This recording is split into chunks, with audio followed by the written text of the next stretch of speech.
Hello, everyone. Today is our meeting 15, and today is, I believe, January 16th, 2023. And today is Monday night. Let's have a party. Welcome to those who are rejoining us, and a special welcome to the newcomers. Lisa, please, can you tell us, did you read a book or it's completely new to you? No, I didn't get to read. No, I didn't read anything. So welcome. You will get a lot from these books. So guys, a couple of announcements. And, if you didn't have time to RSVP and meet up, just remember that you can always, let me share the screen.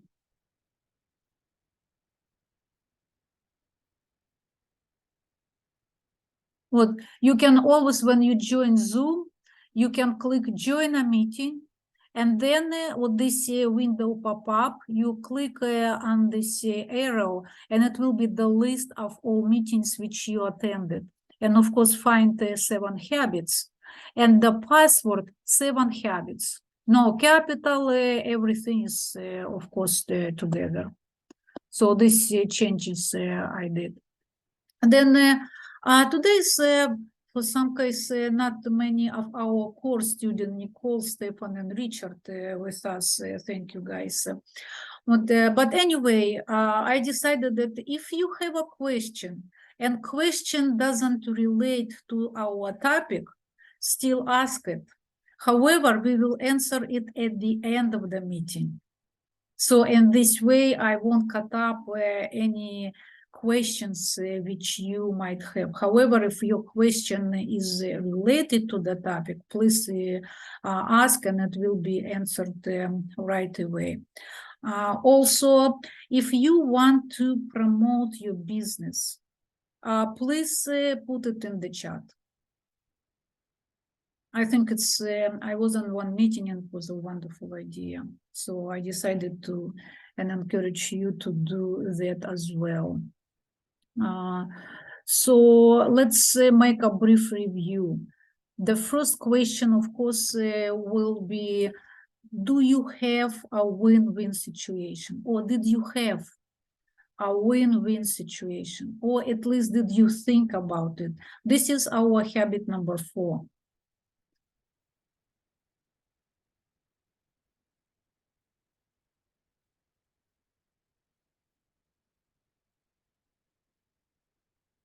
Guys, I would really encourage you to try, because the paradigm shift is already occurred inside of you.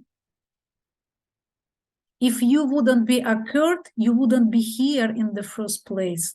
You just need to put into practice. And believe me, you will do much better than you even think. Yes, Richard?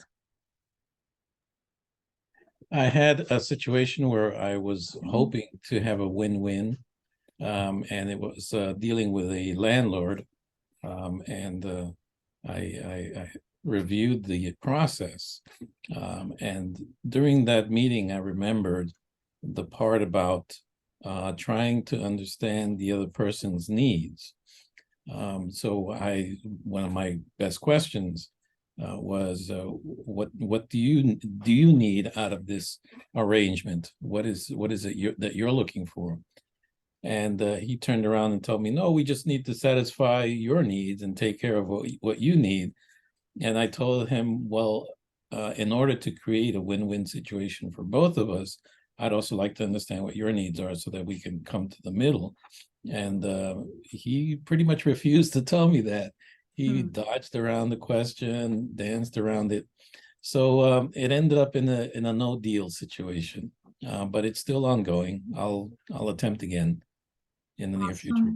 Awesome. What do you think, guys? What is your opinion?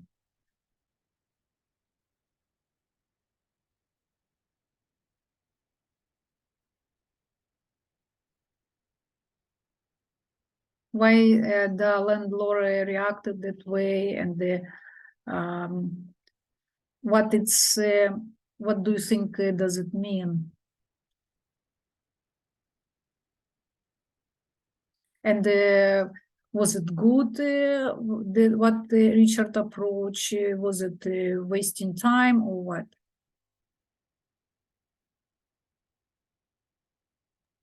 Well, I can just add to it myself. Yeah. Unfortunately, when it comes to money, people tend to be a little more self-centered, and I'm sure there was some aspect that he didn't want to divulge in order to maintain an advantage. That to me is a possibility, and money is tricky that way. Richard, you are absolutely right. Mr. Corbyn never told that we will have a win-win situation all the time. He never said that we can have it and we can don't have it because the situation is not capable for win-win. Win-win, it's involved a lot of not a lot of emotions, but feelings and more empathic empathy toward each other. And how you were absolutely correct, you said money. So he had, in my opinion, precise amount of money, and no sentiments can do that. However, what you approach and what you ask him to make for him what he wants, that make win-win situation, he will remember it. And maybe in not this time, and maybe it's completely impossible, but in some situations he will remember it, and it would be some plus toward you. So it's my opinion, and I really want to listen what Stefan wants to say. The other party has to want to play win-win also. They have to want to play along. And if they don't want to play along, then there's not much Richard can do. Right. Very, very good adding. We just need all the time do our best and do not look for the results. This is actually the spiritual truth. Do your best and do not look for results. This is the way to happiness. Okay, I like it. Thank you so much. So guys, please continue to practice. You cannot, what is the significance of practice? You cannot stop unwanted habit, what you have. You can just replace unwanted habit for the new one. And this is what practice is for. Just try. It's actually fun. It shouldn't be like a homework, like something assignment, something difficult. It's fun. And it's right away change your attitude.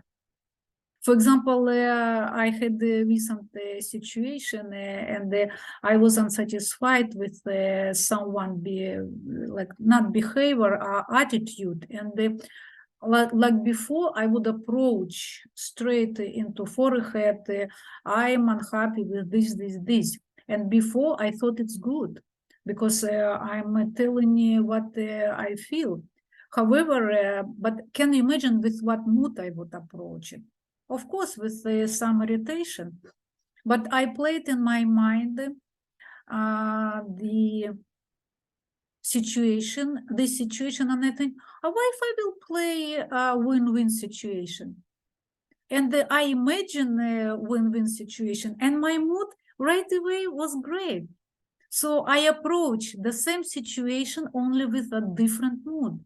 Can you imagine the result? Even if it would be not really positive result, it still would be better. So I feel better, and that person already would feel better. And I'm absolutely sure the result will be better. So it's working. It's really, really working. Let's do a very brief review. And Nicole haven't been here, and for us, for all, it would be a good review. So we were talking about habit number 5, seek first to understand, then to be understood. And we were talking about this doctor who just briefly listened his patient and even without diagnosing, he said, okay, take my glasses. They were serving me for many years. And of course, his glasses didn't work for his patient, but he was very frustrated. He was saying, you're ungrateful. I did for you so much. So the summary of it, that you don't have much confidence in someone who doesn't diagnose before he or she prescribes. And Mr. Coy was asking how many times we prescribed in communication without diagnosing, right? So, and this habit contains of two parts. First, seek to understand, and then to be understood. We were talking that communication is the most important skill in life. And the real key is to be who you are. And this kind of stuck me in my mind a little bit. Do you remember we were discussing when a person is saying, I am who I am? And we kind of came to the conclusion that it's kind of dead end. It means a person doesn't want to change. And we kind of decided that it's not really positive. What does Mr. Kobe mean in this situation? Because he's saying the real key of your influence is from who you really are. It's, I think it's tricky, right, guys? And there is no right or wrong answer. This is our brainstorming. What do you think the difference is? Any difference between what we were discussing in this?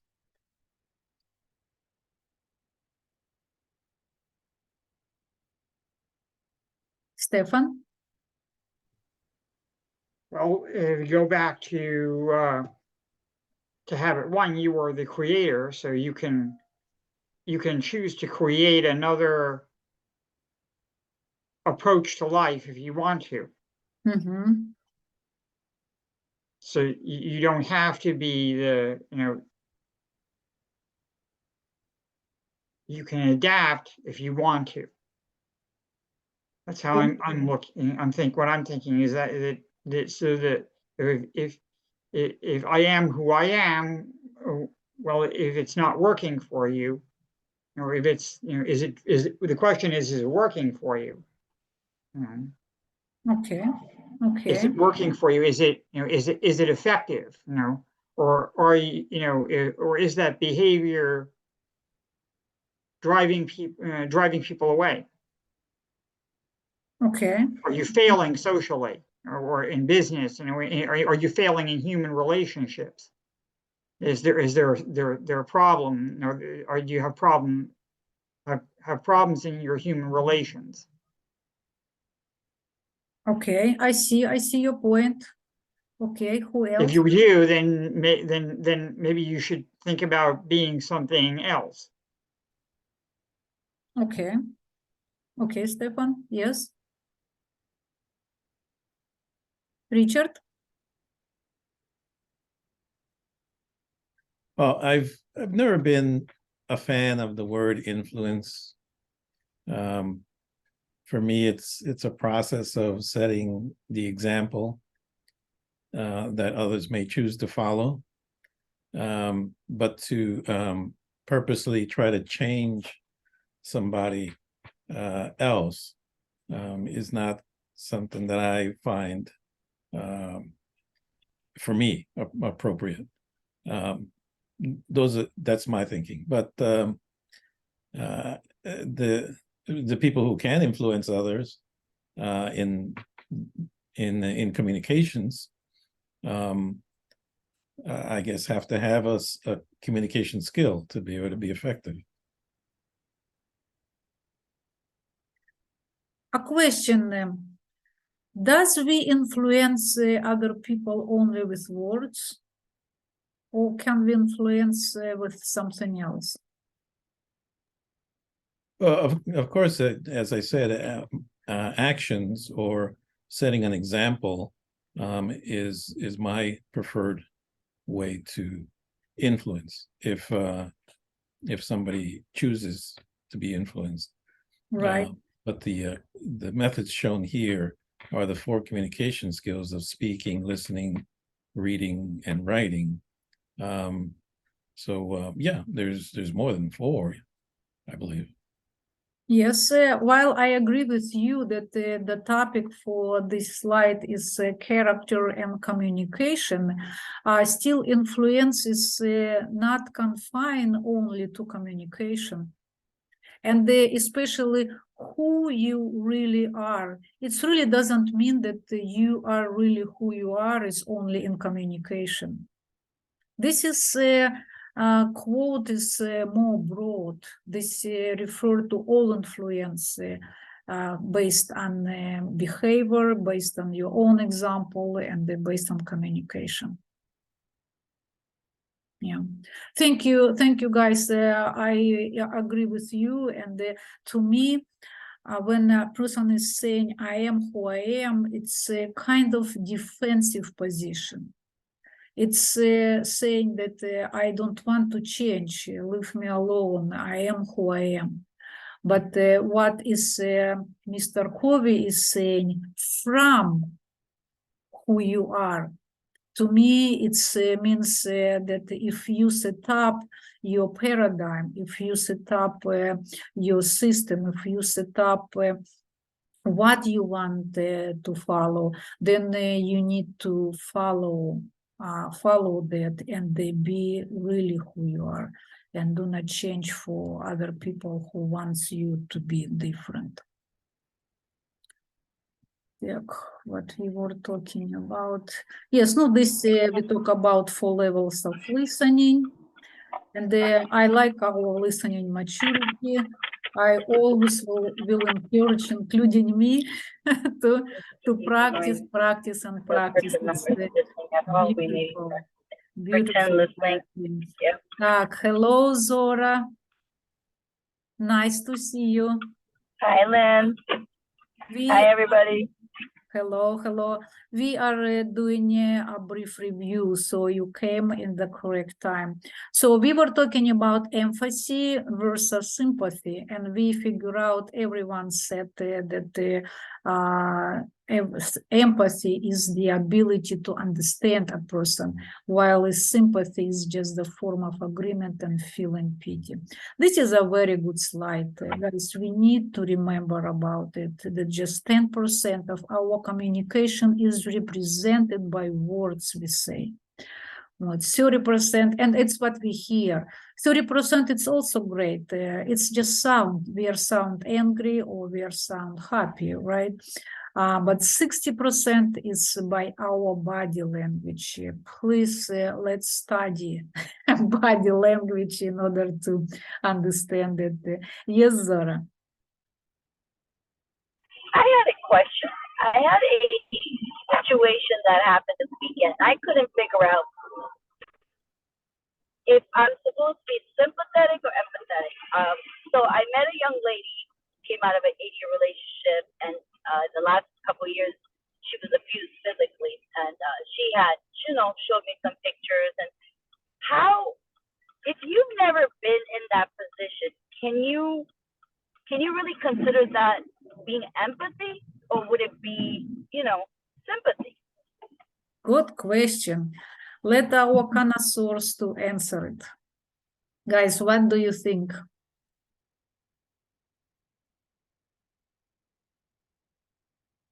So a question, Zora, if you haven't been in that situation, what is it, sympathy or empathy, right? Right, like, what am I showing her? Is it, because I can't empathize with her really, because I mean, thank God, but I'm just saying I haven't been in that position. So to me, I feel like I'm more being sympathetic, or is that not the way, you know what I mean? Like, how can you be empathetic to that? Like, you can't, right? It would be considered sympathy. Good question. Guys, what do you think? Nicole, you're saying, if you're saying something, you are mute. Okay, do you want us to raise our hand or what? You Oh, wanna it's just- just few of us. Let's just talk. Okay, so I definitely agree with her that she doesn't fully understand, so she's correct in saying she can only sympathize and then learn to empathize if the other person shares with her enough. Okay, awesome. Who else?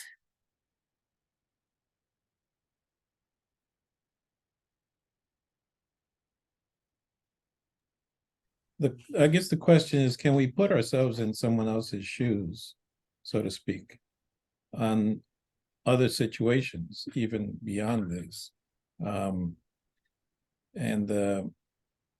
perhaps we'd have to imagine ourselves in that situation to be able to do that. Like somebody who's lost a loved one, to be genuinely empathetic, you might have to envision the same thing, and probably very uncomfortable. But I think it's possible, but extremely uncomfortable, I guess, in many cases. Okay, good. Stefan, what do you think? We are a very small group, and we can be very flexible. I think you can do both. I mean, I think that empathy might take longer. You know, sympathy might be the first thing you would feel, and then empathy might come if you continue to communicate with them and really try to step into their shoes. You know, it would take some time. Good answer. So what I think that this is sympathy or empathy, it's what we are creating with our questions and how we are listening. So I agree, Stefan said it's like the first step, sympathy. Oh yeah, I understand you. This is sympathy. It's just, oh, I feel so sad that it's happening. That's it. This is sympathy. It didn't go further. But if you will listen a person and try to understand why this is happening, and whatever person is telling to you, and put yourself in his shoes, and you, let's see, understand the person emotionally and intellectually, so you understand everything, you listen empathetically that person and try to understand, then it's empathetic listening. Sympathy, it's something very first and brief, or yeah, I understand the agreement, or yes, I feel pity that it's happened to you, and done. You turn away and you left. It's sympathy. Empathy, it's with sympathy, we didn't understand anything. With sympathy, if you're listening empathetically.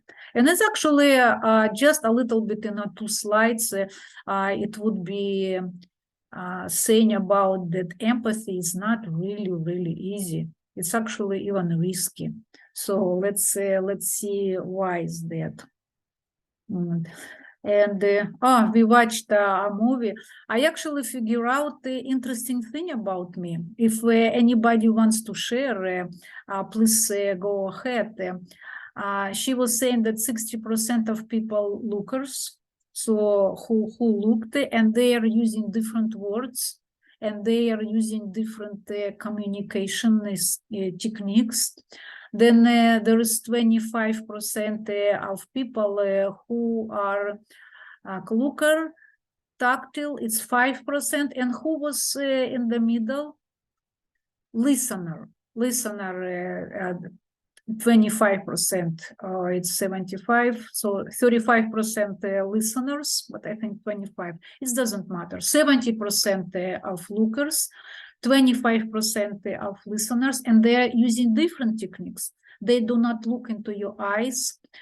They different outfit has, and they use really different techniques. We need to recognize them. And 5% is tactile, who are touchers, and they are using feelings, and they are using different words. So what she was saying, that we need to approach different people with different techniques. We need to recognize who they are. And can you believe, guys? I figure out that I'm a toucher. I am thinking and I am talking through the feelings, and I remember any feelings. So I actually didn't know that. Richard, please.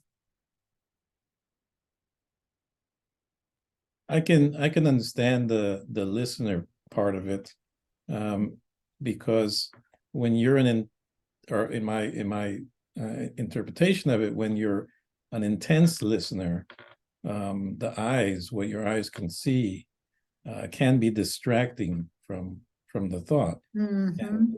And quite often, people who are listening intensely will look down away, Mm-hmm. Mm-hmm. that eyes are not distracted from what they're hearing. Absolutely, absolutely. Stefan, Nicole didn't see the movie. Did you figure out for yourself anything interesting?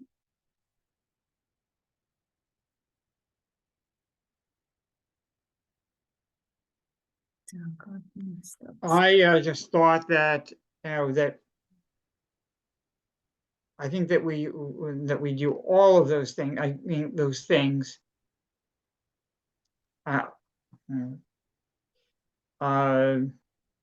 Maybe I'm going to say maybe one of them is more dominant. I just was thinking that that I do all of them. But you're right. It's not necessarily that I'm 100% a tactile person. Yes, I'm a little bit of lookers, and not much of listener. I'm looker and the toucher. So I need to work on my listening skills. Yes, thank you. Maria, welcome. Hi, thank you. You How's came in. everybody? Yes, we did a brief review, and now we are starting. So you came in the right time. Oh, perfect. So guys, this is a wonderful, wonderful quote. Do I have a volunteer to read? And I would offer to you to discuss it in groups. I'll read if you like. Thank you. Satisfied needs do not motivate. It's only the unsatisfied need that motivates. Next to physical survival, the greatest need of a human being is psychological survival, to be understood, to be affirmed, to be validated, to be appreciated. I think it's fascinating. Please, it's difficult to remember everything. May you make us, I don't know, screenshot or photo, because I will divide you in 2 groups. Actually, it's so few of us. Let's don't divide in groups. We can talk and discuss it right now. So yeah, let's do it. What do you think? And let's discuss the first part is so huge. The first 2 sentences. Let's discuss this, and even we can apply it to our life. It's not necessarily it's only toward communication. This is deep, like guys, really, really deep. Yes, Nicole? So when you're in your comfort zone, you don't change anything. You're not motivated to do anything. You're satisfied. But when you are unsatisfied and seeking more, you're hungry for more, that's when you're motivated to change things and to make change. When you can no longer stand your comfort zone. Beautiful. To me, it's a beautiful answer. Anybody wants to add something?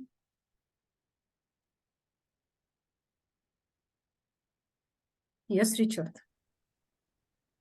Another thought that I had was that if you've been wanting to achieve something, a goal, and you've already achieved it, the motivation for that is gone. It's the goals that you haven't achieved that can motivate you to take action. So that's what I see from that first part. But I understand what Nicole was saying as well. Yes, I see also what you are saying. And what I see that your example, when a person who is motivated and they used to reach something, whatever that person reach one goal, the other goal will appear right away. So, and that person will continue to motivate and reach the other goal. But what Nicole is not bad, and what Nicole was saying, that if we created completely comfort zone, then there is no motivation for anything. For example, I see this problem, you know, that children of parents who are like financially advanced, and they provided children with everything. And usually those children do not motivated to reach anything in their lives because they are in a comfortable zone. They have everything. There is no motivation for them, and no motivation naturally. Not even that they are bad. This is psychology, pure psychology. They satisfied with everything. And what is about the self? Yeah, I think anybody wants to add anything? Go ahead, Maria. Yeah, I think it's like when you motivation is, oh my God, sorry, I lost my train of thought. When you're lacking something, literally each day I wake up, I got a list on my phone, got a work list. I'm like, who am I fucking today? What work am I doing today? Do this, fuck her, One do moment, this, I do need this, to do this, do remove this, it. fuck her, do this, stay hers. Like it's Remove. straight organized. Okay.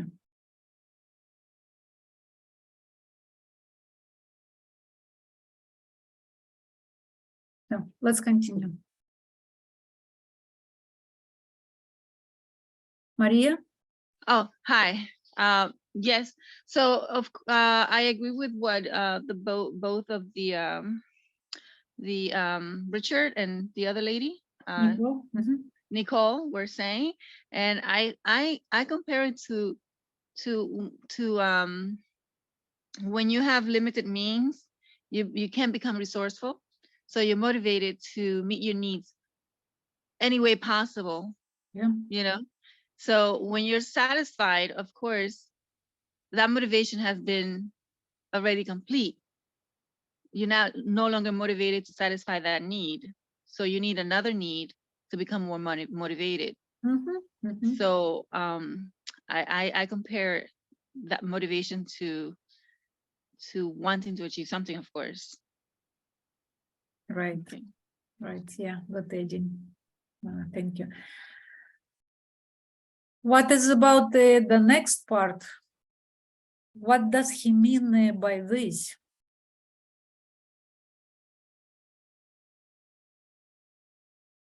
Next to physical survival, the greatest need our human being is psychological survival, to be understood, to be affirmed, to be validated.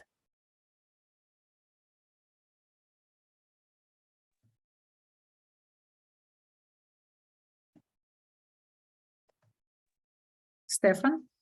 It's called respect. Okay. Okay. Yes. It's to be recognized by that you're visible to the world around you. Yes. Yes. We will talk about it almost the whole the whole meeting today. But briefly, I will say my opinion. Zora, please. I think to me, what he's saying is that we need to be mentally, in order to be mentally stable to some degree, you need a lot of this stuff. You need to be understood, so you don't get to the point of anger, or you need to be, you need to be validated to some degree to be seen. Nobody wants to be, I guess, invisible, pretty much. Appreciated for what you do, not gloating, but just appreciated to know that someone actually cared enough because, you put an effort in. So these are all the things you need to have a stable mental state to some degree. So I feel like that's what he's saying when he's saying psychological survival. Yes, guys, all of you are right. So I will just summarize very close to exactly what he means, but you are absolutely correct in your explanation, in your opinions. So he's Can I ask something too? absolutely, Maria. So in order to be to survive psychologically, it's all intertwined with communication, and communication, listening is a huge part of communication. Exactly. Because so if you listen with empathy and if you listen with understanding, then and only then you can help the person resolve whatever issue there may be. But listening, not just with empathy, but listening and understanding what the person is trying to say without even, because listening does not necessarily mean that you need to hear but words that come out of the mouth. You need to see how the person communicate their non-verbally. Sometimes that is even stronger than just words that come out of the mouth. So when we are sensitive to that and we're able to interpret what's being said and what's not being said, then we can be more equipped to help a person. Okay. Maria, 100%. I don't have to add anything. So you summarize it beautifully. Absolutely great job. Thank you. Thank you. Guys, do I have a volunteer to read? Me. Yes, please. Okay. We love to hear you. Thank you. At one seminar in Chicago, Mr. Covey instructed the participants to practice empathetic listening during the evening.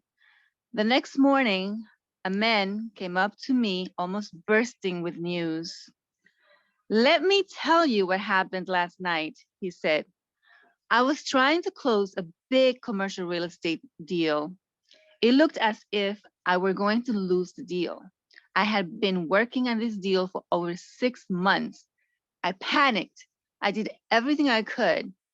I used every sales technique I could, but it was obvious they were going to close. So I said to myself, well, why not try it? Why not practice what I learned today and seek first to understand, then be understood? I've got nothing to lose." I just said to the man, "Let me see if I really understand what your position is and what your concerns about my recommendations really are.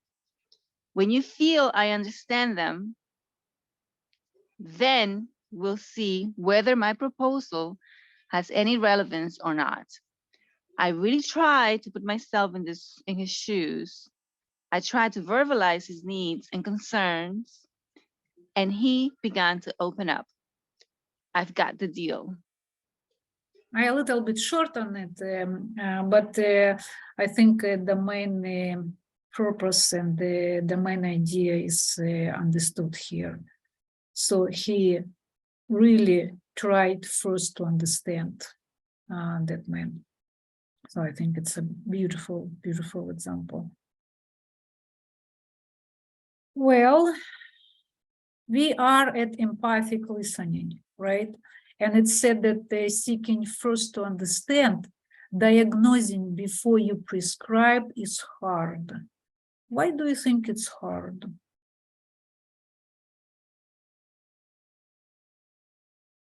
What was the question again?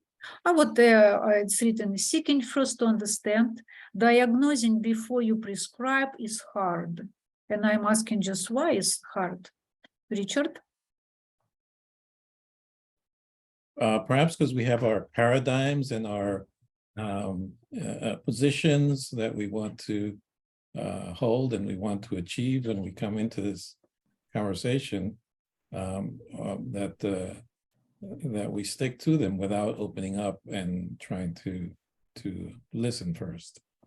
Right. Right, Stefan? You don't know what where the other person's coming from. You don't know what their problem is, what their concerns are. So you could wind up reading out of your own script and Exactly. trying to impose it on them. So it's much easier to just say what you know already and talk from your autobiographical experience, right? And they do not listen the person, do not listen and do not understand him. I just tell to him, answer what you know already. It's much easier, right? Good answers, thank you. Empathic listening is also risky. Oh my God, now it's risky. Why is that? Because we may be influenced. Ah, you are correct. You are completely correct. So it takes a great deal of security. Go into deep listening experience because actually you are opening yourself to be influenced. You become vulnerable.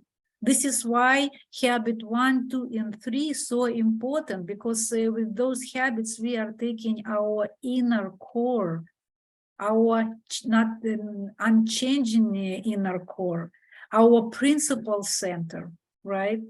And from this center, we can handle outward vulnerability with peace and strength.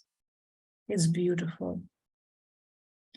It's a paradox because in order to have influence, you have to be influenced. What is that about?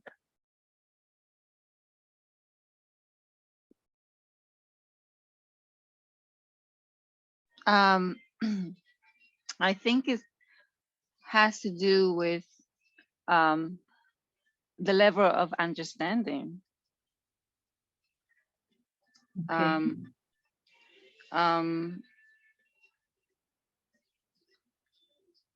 In order to be because how can you gain experience unless you have the experience? Okay. You know. Okay. So it's a paradox because in order for you to have influence, you have to be influenced by another person who was at a higher level than you. Here you are, Maria. Yes. Yes, anybody wants to add? I didn't hear her. What did she say? Maria, can you repeat?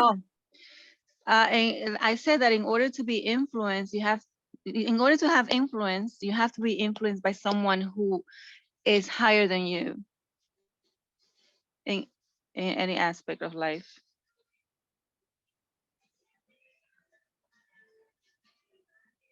Did you hear me? Yes, I heard you. I heard you. Yeah, Okay. somebody's thinking, so I'm waiting also. Okay, guys, I agree with Maria. Let's take example of me. I am trying to influence you because I am influenced by Mr. Covey. If I wouldn't be influenced by Mr. Covey, can you imagine what I would try to tell you, blah, blah, blah, blah, blah, blah, blah, and I wouldn't look at the time when it would be done.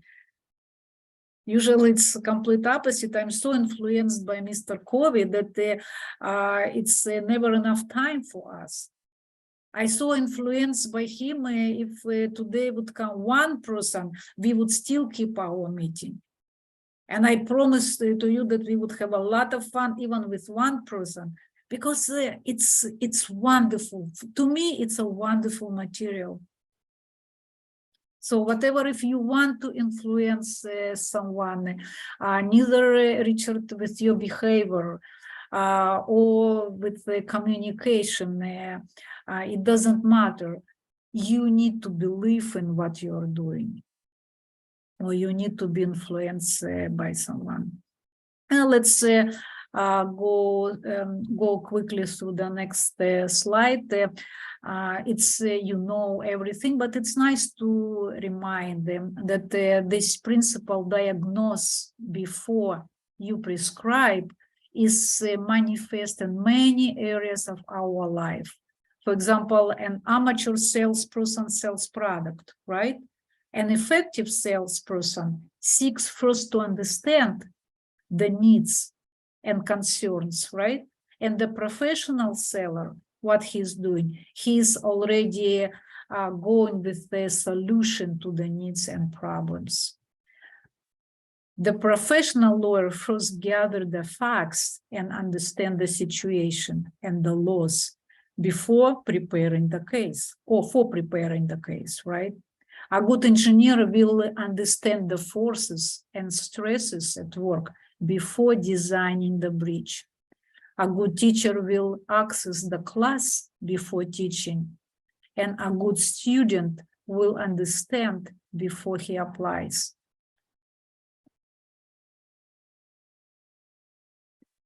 Four ways of autobiographical responses. It's really, really good.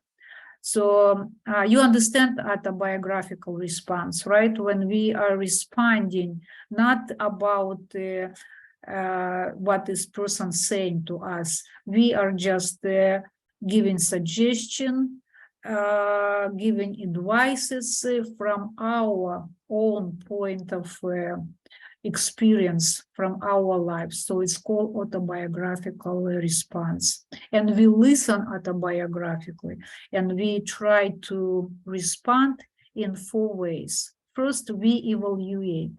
We either agree or disagree. What do you think, Ron, we said?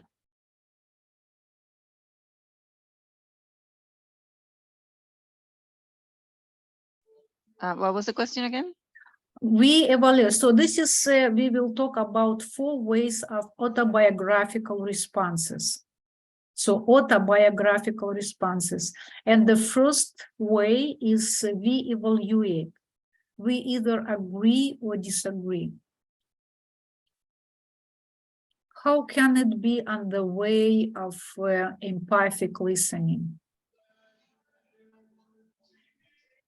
So our goal is empathic listening. Stefan?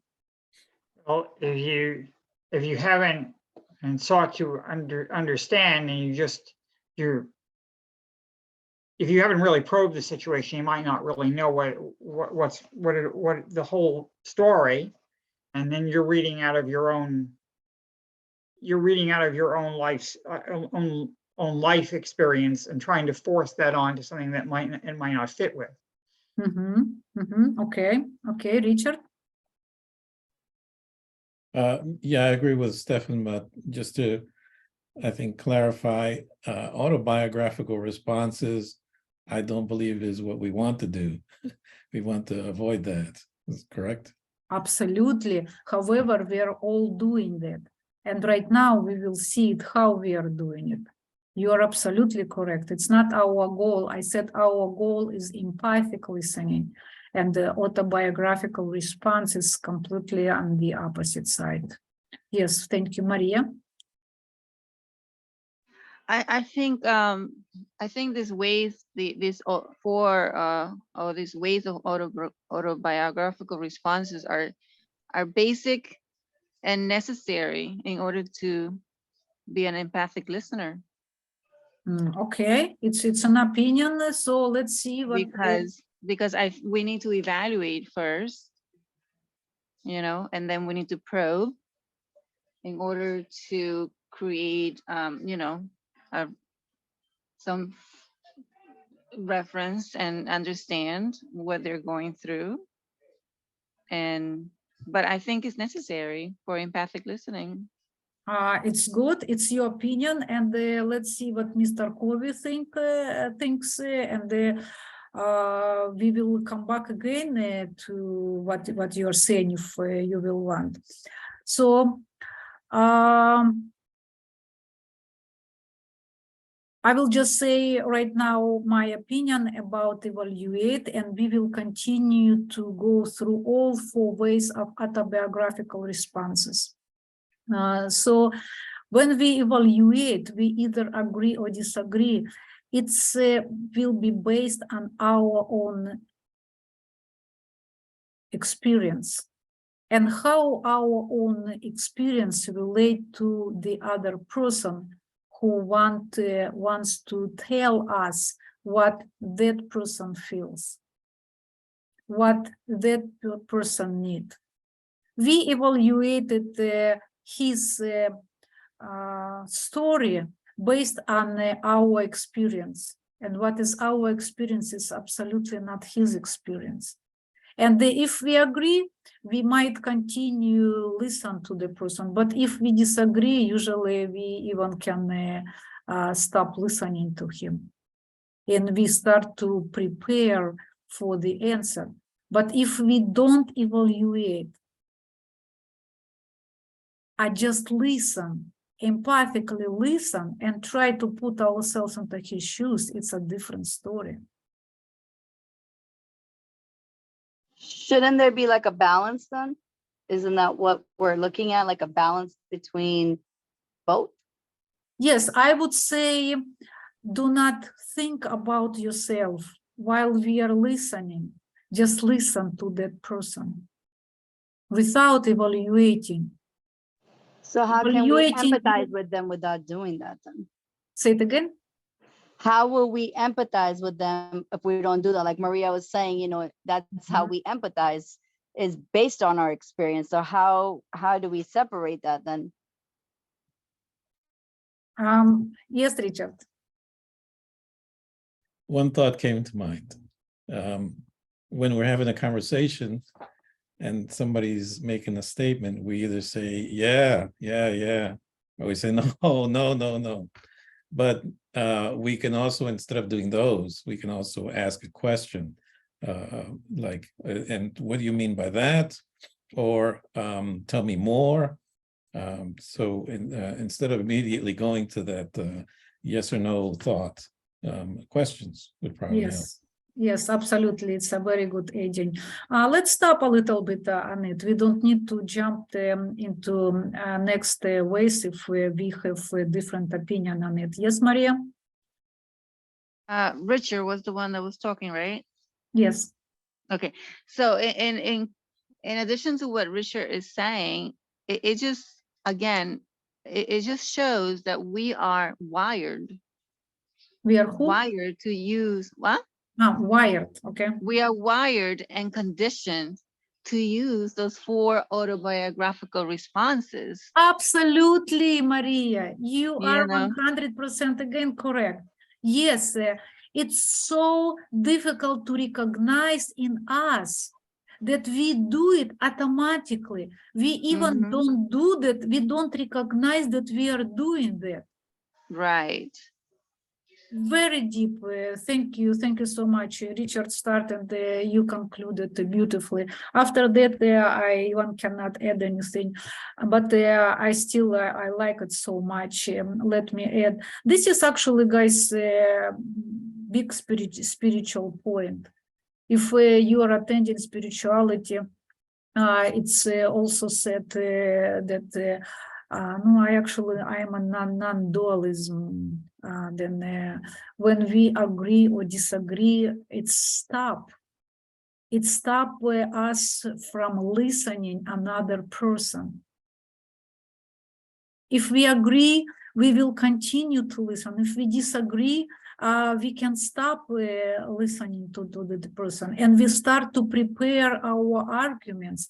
If we agree, we will start to prepare our what we agree with that person, and we will.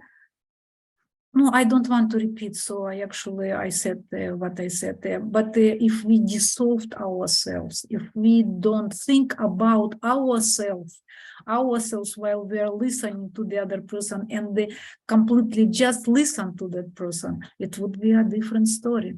Yes, Stefan. So I'm looking at empathic listening. So if I look at the real estate the man who's making the real estate dealer. So is empathic listening, it's kind of opening up the floor here. It would be something like, let me see if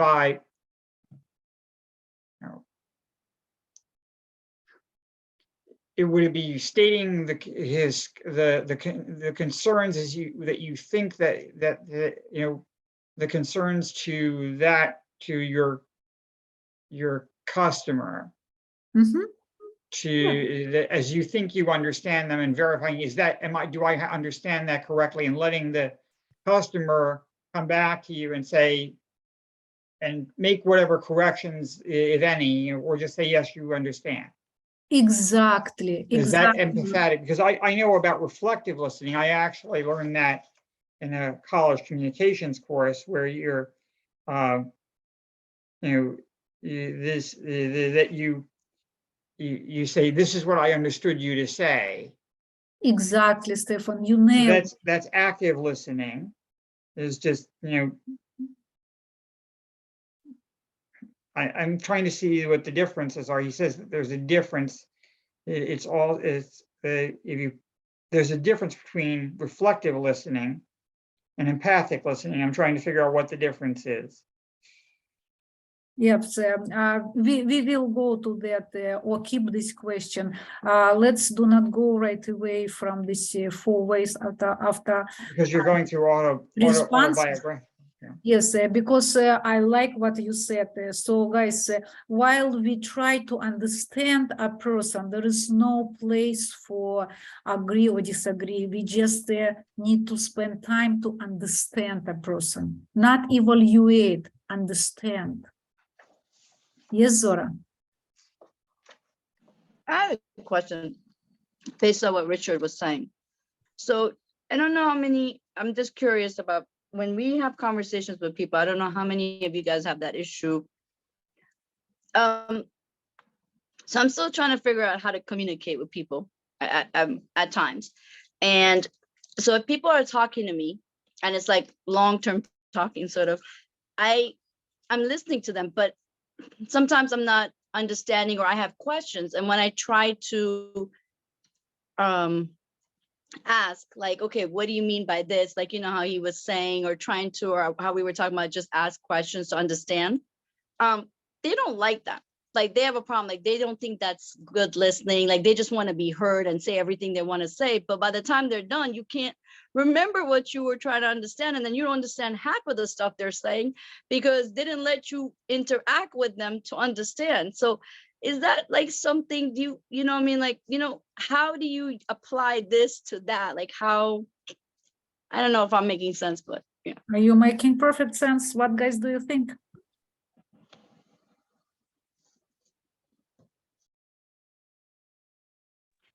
I'm just going to say it. Some people don't want to be understood. They do just want to vent. That's when you have to realize who you're talking to. And if there's a problem or not. Exactly, Nicole. Yeah, they just want to talk. They don't care, understand you or not. So we just need to recognize those people, and we cannot be good to everyone. If you are tired to listen, that person will say, I need to go. And that's it. Anybody else?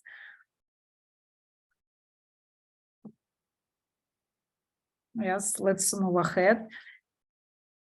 And it's very similar, Zora, will be not very similar about questions. The second way of autobiographical response is we probe. We ask questions from our frame of reference. So what's wrong with it?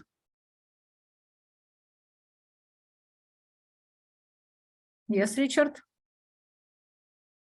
One thought came to mind is when a question comes up like, well, why didn't you do this or that instead? It's sort of like already a prejudgment coming from our own experience rather than making suggestions or more open questions. Awesome answer. Awesome. Thank you, Maria.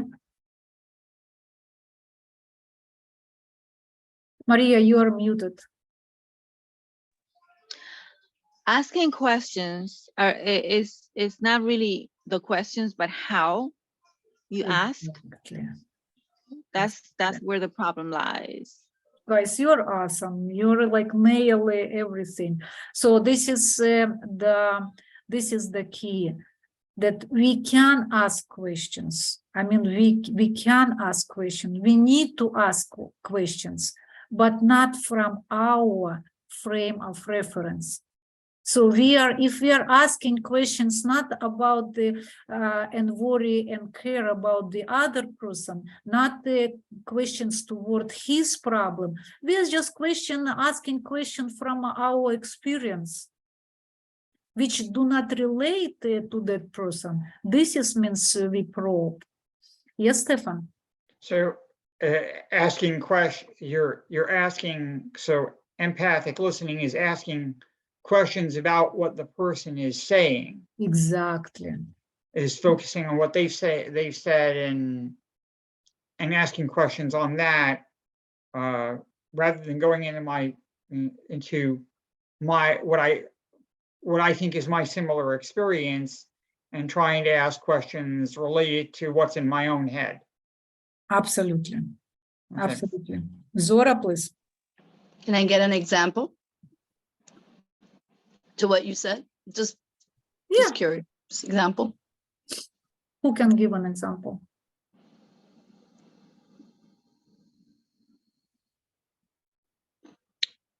Of like what would you ask, I guess is what I'm asking, like, you know, an example of it, like. Yeah, this is you know, I will be not easy. I just can give a general. Okay, Richard.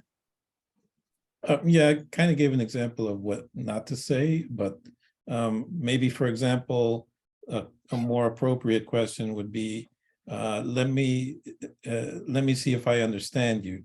Are you saying this and this? And allow more explanation of their thoughts. Right. Good adding. What I would say, for example, it's very bright example will be on parents and children. For example, children is trying to share something, and the parents, for example, mother is worrying. And based on her experience, she is asking a question which doesn't relate what the son or daughter is saying, and they are asking questions based on their own worry about children, and it's absolutely drives them crazy. And this probing actually is the main reason why parents do not get close to their children, because they are constantly asking questions based on our own experience. Like, I'm a parent, and definitely I absolutely did it. But for example, this would be not exactly example, but it's how our children answering to us. Because we are asking, we are asking us not exactly involved, just doing something, for example, on the kitchen and doing, how are you going, son? Fine. Well, what's have been happening lately? Nothing. So what's exciting in school? Not much. And what are your plans for the weekend? I don't know. This is already the situation came to the point when children don't want to communicate. For example, we cannot get our children off the phone talking with his friends, but he's giving us 1 or 2 answers. So we brought them to this situation, and we will go further, and we will understand more. But still, is it clear for our what we are probing?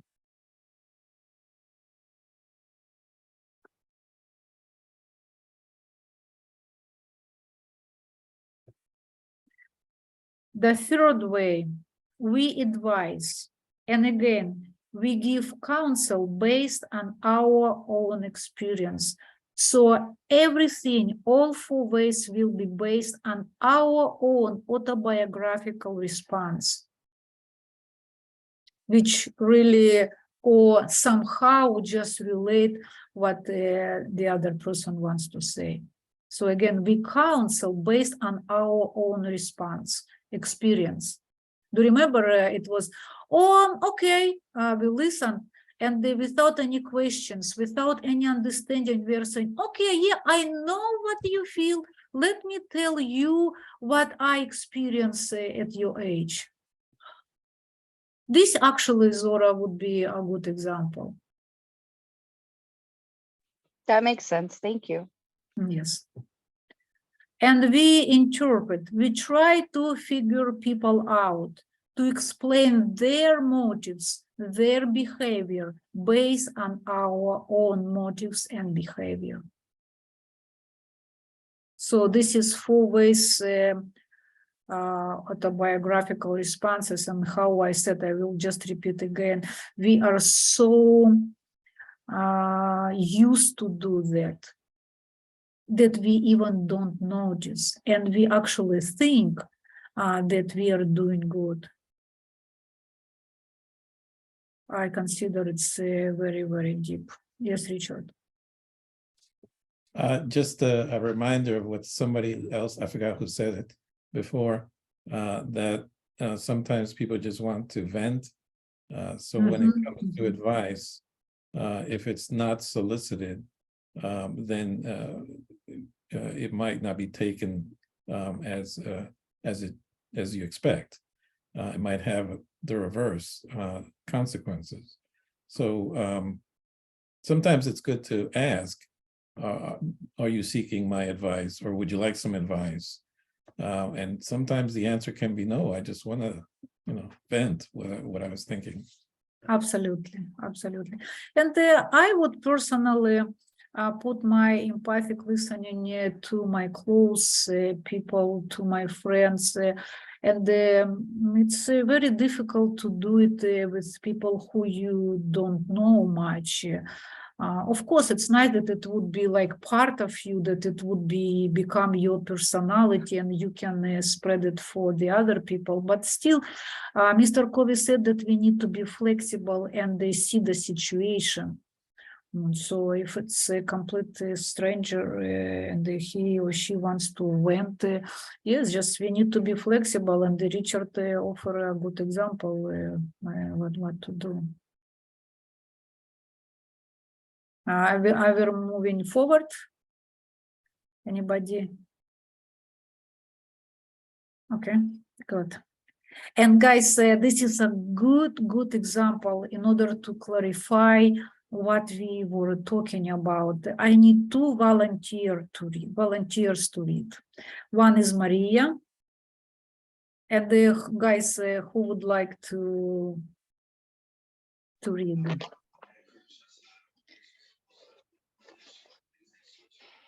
Richard, please. Okay, who would like to be a boy and who would like to be a dad? No, I think Richard will be dad.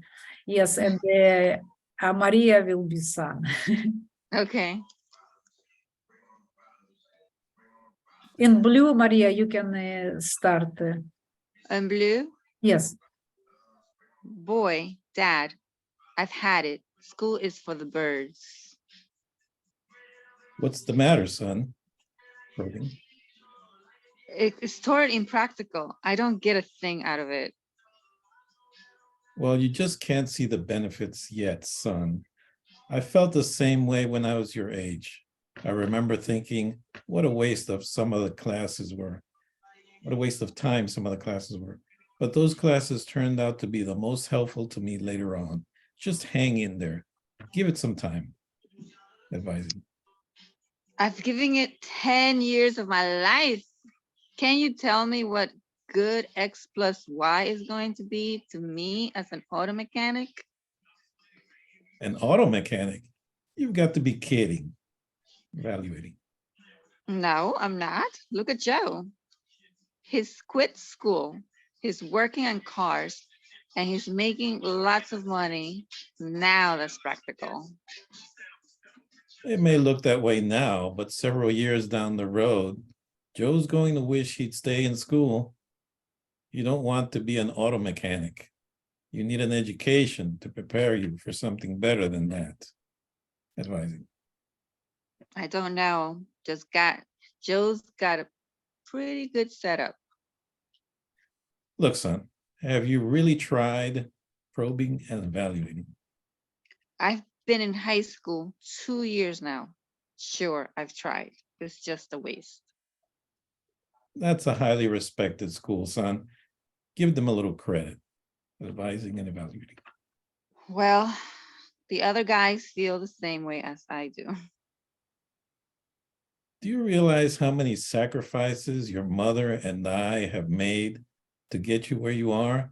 You can't quit when you've come this far. Evaluating. I know you sacrificed, Dad, but it's just not worth it.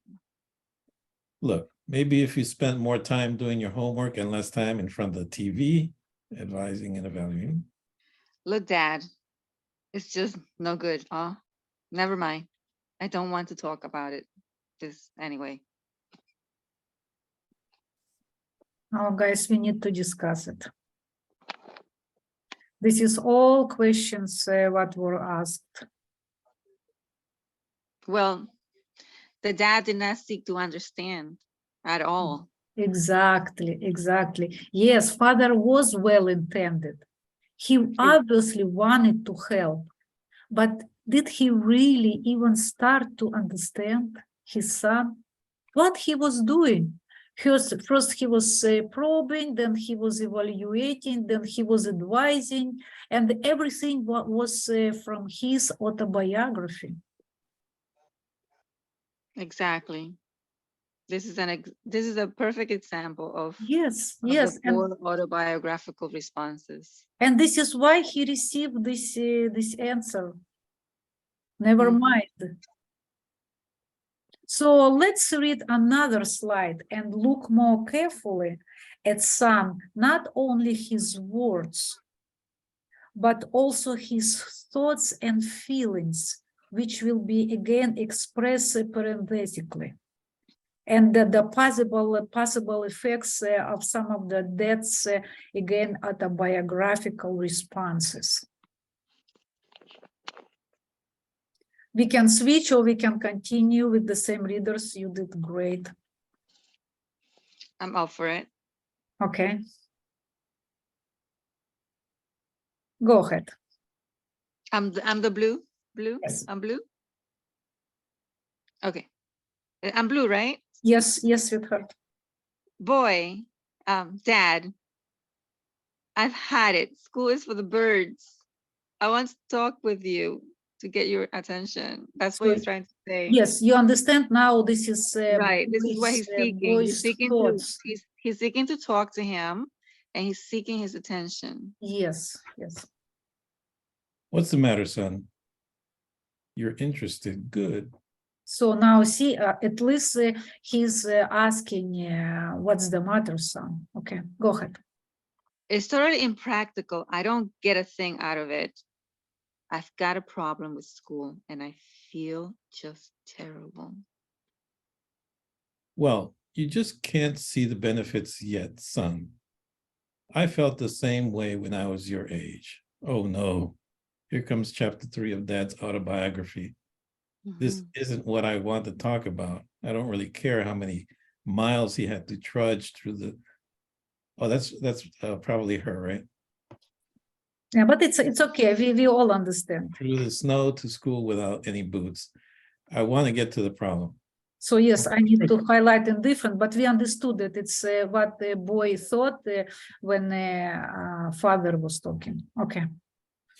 I remember thinking what a waste of time the classes were, but those classes turned out to be the most helpful to me later on. Just hang in there, give it some time. Time won't solve my problem. I wish I could tell you. I wish I could just spit it out. I've given it 10 years of my life. Can you tell me what good X plus Y is going to do me as an auto mechanic? An auto mechanic? You've got to be kidding. He wouldn't like me if I were an auto mechanic. He wouldn't like me if I didn't finish school. I have to justify what I said. No, I'm not. Look at Joe. He has quit school. He's working on cars and he's making lots of money. Now that's practical. It may look that way now, but several years down the road, Joe's going to wish he'd stayed in school. Oh boy, here comes lecture number 16 on the value of an education. You don't want to be an auto mechanic. How do you know that, Dad? Do you really have any idea what I want? You need an education to prepare you for something better than that.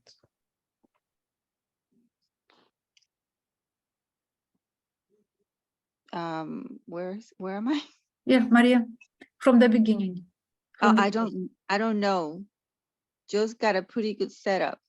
He's not a failure. He didn't finish school and he's not a failure. Look, son, have you really tried?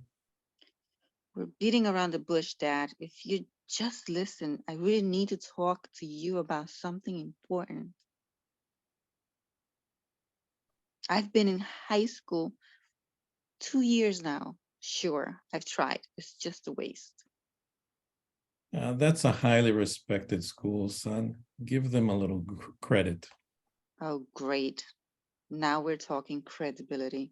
I wish I could talk about what I want to talk about. Well, the other guys feel the same way I do. I have some credibility too. I'm not a moron. Do you realize how many sacrifices your mother and I have made to get you where you are? Uh-oh, here comes the guilt trip. Maybe I am a moron. The school's great, mom and dad are great, and I'm a moron. You can't quit when you've come this far. It's son, father, you can quit. I know you sacrificed, Dad, but it's just not worth it. You just don't understand. Look, maybe if you spent more time doing your homework and less time in front of the TV. That's not the problem, Dad. That's not it at all. I'll never be able to tell you. I was dumb to try. Look, Dad, it's just no good. Never mind. I don't want to talk about this anyway. Yes, and we are all adults and we all practically have children. I think we are doing all the time that. This is autobiographical responses. So you see how the line is very subtle, where we try to understand and where we are responding from our autobiography. It's very subtle. This is why at first when the Mr. Kobe was talking about 4 ways of autobiographical responses, we even didn't know what he's talking about. What do you think about it, guys? This is a beautiful, beautiful explanation of what goes behind the scenes when there's a conversation between 2 individuals, whether it's parent and child or husband and wife or friend to friend.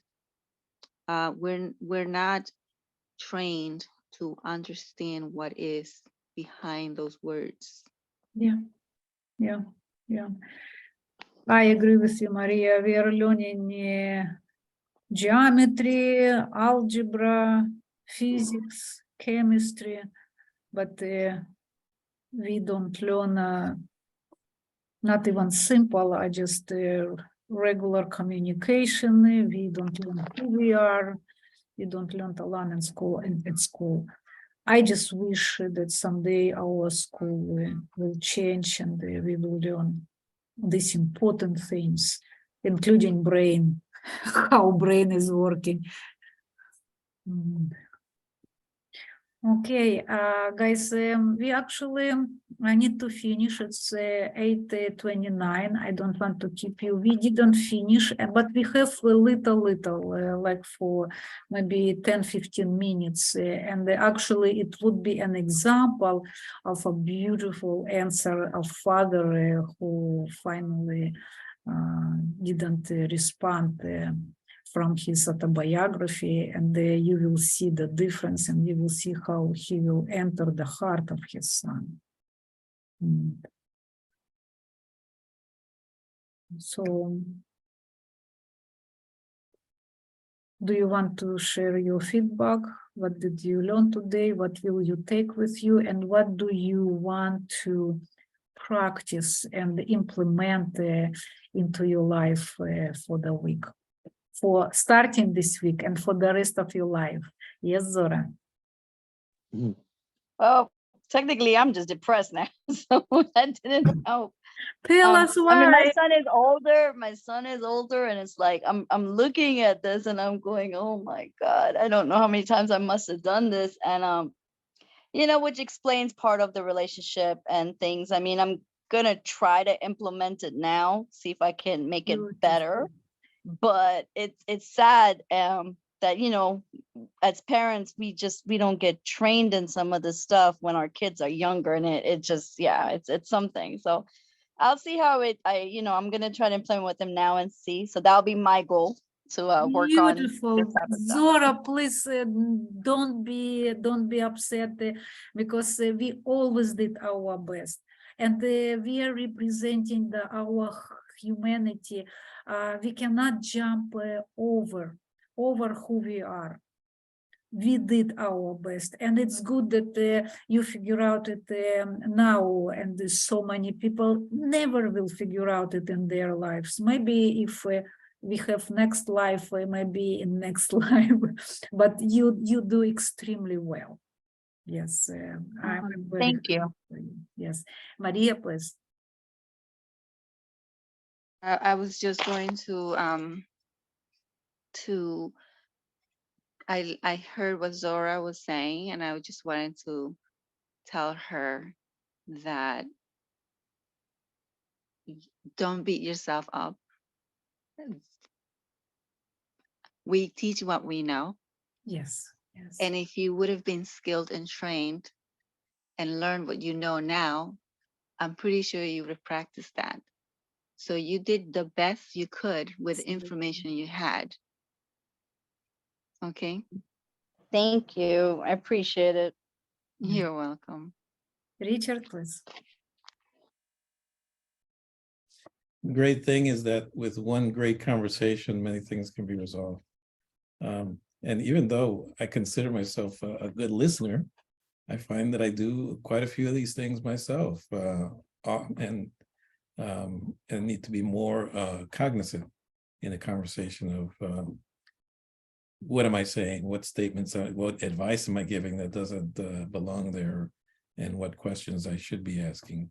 So, but yeah, I think one good conversation will certainly fix quite a bit.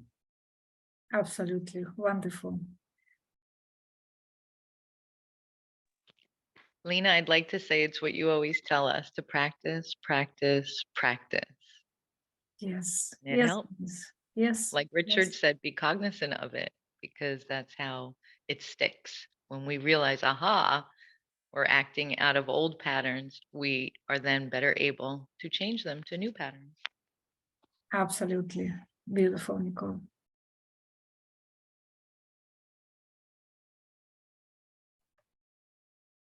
Stefan, do you want to tell something? Go ahead. Yes, I'm going to be reading, you know, there is this, and he's giving in the 4 autobiographical responses, you know, he is giving the think toward the end, he does the empathetic listening thing. I'm going Yeah, to we read didn't this. finish. We didn't finish. I understand, yeah. Mhm. I'm gonna be reading that over and trying to get a sense of how that's different from, how the differences between Right. those ways of communicating, see if I can start using it. Wonderful. I know I learned about active listening in college, but so that goes sort of like, I think you said, if I understood you right, I think that goes like that. I don't know if that seems like that would be empathic listening. Where if you're that seems to me that would be empathic listening. Just try to understand the other person. Try Don't to understand. evaluate right away. Don't Don't evaluate, right just away. Yes, don't probing right away. It's everything will be right away from your autobiographical response. Just while we are busy to understand other person, we don't have time actually for that. For evaluating, probing, advising, we just need to spend time to understand the uniqueness of the other person and the uniqueness of his or her situation. But for me to do that, I need to ask, what I'm doing is I want to make sure I have the correct picture, and by asking questions in that way, it allows me to knit that picture together. And when I think I've got it, I try to present them the picture, so that and see if they agree that that's right, that I understood them. Yes, we can ask questions. We need to ask questions, but not based on our experience, based what he or she is saying, trying to understand him or her. I'm not sure I've got this. I'm going to have to read this over. This is one of the most difficult and challenging habit. Mr. Covey said it's one of the most challenging and difficult habit. Yeah, and when we started to learn this habit, I said I hate it. Everything is written for me. Absolutely, Zora. I absolutely do everything what is all 4 ways what is written in autobiographical response. And I just really want to say that we are treating our emotional problems for some case in a wrong way. For example, if we will start to treat our emotional problems as physical problems, everything will be clear. What I mean, for example, we have a problem, we hurt ourselves physically. What we are going? We are going and we are fixing the problem, right? We put something, Band-Aid or something light or whatever, right? We don't sit and we don't cry, oh, I hurted myself, or what I should do, or I'm bad, or now I'm depressed, I'm having anxiety. No, we know that we need to fix it. Emotional problems, absolutely the same. Whatever we got emotionally, it's just a signal to us on emotional level that something is wrong, something is taking, we need to fix it. And there's 3 ways. We need to fix it. We need to accept it. If we cannot fix it, we need to accept it, right? And I think the 3rd way, go away. That's it.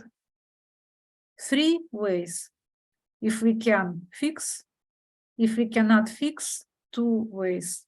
Accept or go away. That's it. But no, we are choosing the 4th way. Beat ourselves, tell to our friends, make a complaint group, and they go into anxiety and depress. And how does it help? How does it help? Yes, Maria. Oh, I forgot about it, but I was gonna say that forgot my hand was up, but I was gonna say that this is my favorite. This topic is my favorite. Oh, beautiful, beautiful. Yeah, you are pretty good. You are pretty good listener. You are very considered answer person. So yes, it's your strengths and good for you. Okay, guys, thank you so much. It was very small but very tight and very beautiful group, very intelligent answers. I tremendously enjoy today, and I learned from you a lot today. Thank you so much. Please enjoy from your practice. And let's share our experiences our next meeting. Thank you so much. Good night. Good night. Good night.